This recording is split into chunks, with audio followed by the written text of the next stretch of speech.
I'm new to tarot and I don't know what deck to choose.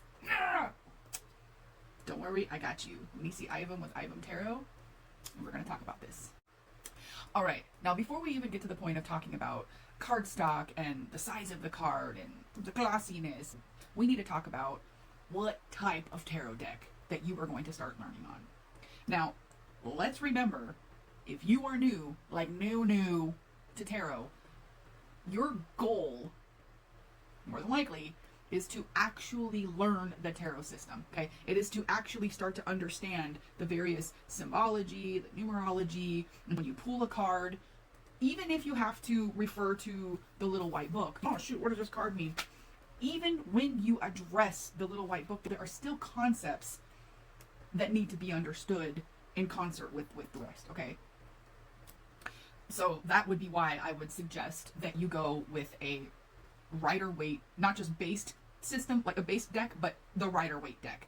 Now, they do have a really popular deck out now, and there's probably derivatives of it, but it's a Rider-Waite base, and it's got the meaning written on it, and different kind of associations with elements, and numerology, and astrology. You know, that's a great deck, because it's got the meanings on the card. Because, spoiler alert, one of the things that I'm going to suggest, and we'll talk about it in another video, is writing on the damn card what the meaning is, so that you don't gotta be running to your book every 2 seconds. Because the problem is not that you're looking at the book. The problem is you're taking your focus off the card. Let's get back to business.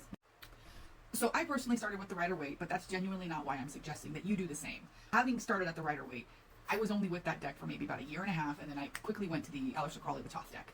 That just resonated with me more, and that's been my ride or die since then. Now, do I use other decks? Yes, I do. But the Crowley deck, man, there ain't nothing like it for me. Okay. Now, in terms of learning, there's a lot of really cool decks out there that are specifically geared towards learners or just people whose brains don't store information in such a way where memorizing each damn card is going to be the best move for them. Okay. I've been doing this for 25 years, and I write on my cards that I use a lot, you know, the ones that I use a lot, I write the meanings down on there. Why?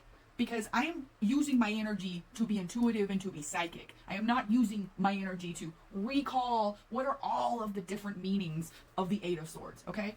Let's keep it real, and let's keep the objective in sight here.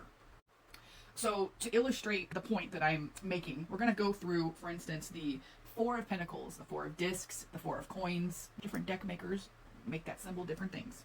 Now, I'm probably going to actually insert this picture because it's so small, because this is going to be in a different video about size, okay? But this is the only Four of Pentacles that I have for the Rider-Waite deck. So here's the Rider-Waite, okay?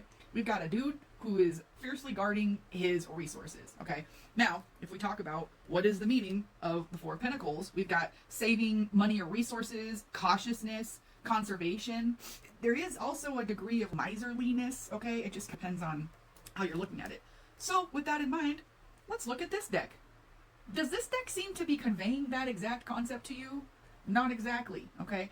I don't know why this deck maker used the rabbit. It is perhaps because rabbits themselves may be conserved, okay? And that's just something that I missed in this deck. Who knows? In this deck, which is the Untamed Mystery Tarot, it's a really cool deck. There are a lot of holographic stuff. We've got a stallion that's running through linked, like ropes that are linking together the Four of Discs. So at first glance, does this seem to convey to you the concept of conservatism or like trying to save your resources? No. Now the explanation in this deck's book does make some sense, but it is very specific to the way that this maker of this deck kind of oriented things, which is not a problem, but you want to get beyond your feet being just barely wet before you start deciding to step out, right? Here's another one. This is the Gentle Thrills deck. This one, we have the concept, so the coins are around the face, and then we even have some other people doing their own thing back here. Again, I'm not really getting the inherent concept of what this is supposed to mean. Here's the Pagan Cat Tarot. Now this one I could agree that the cat's sitting on top of its resources, as in like making sure no one else can get it. It can see anyone who's trying to access it. It itself is not accessing the resources. I mean, so I'll give this deck card that, but there are other cards in this deck where I'm like, Here's the Kawaii deck. It's a fucking cute deck. The Four of Coins. So we've got a little hamster. He's doing kind of similar stuff in terms of keeping his resources near and close to him. So we're staying in the spirit of the meaning, but maybe not exactly, the entire, the entirety of it. So that is a small example of how different the decks can be based on the deck maker's interpretation of each individual card, okay? And again, this is why I think that it makes sense to start with the Rider-Waite and then branch out. But by no means am I saying that it's the only thing you should do. If a deck that is not Rider-Waite calls out to you, I don't see a reason not to answer that call, especially if it's going to get you practicing your reading, okay? If it's between not being sure about Rider-Waite or being really gung-ho about the Pagan Cats Tarot, go for it.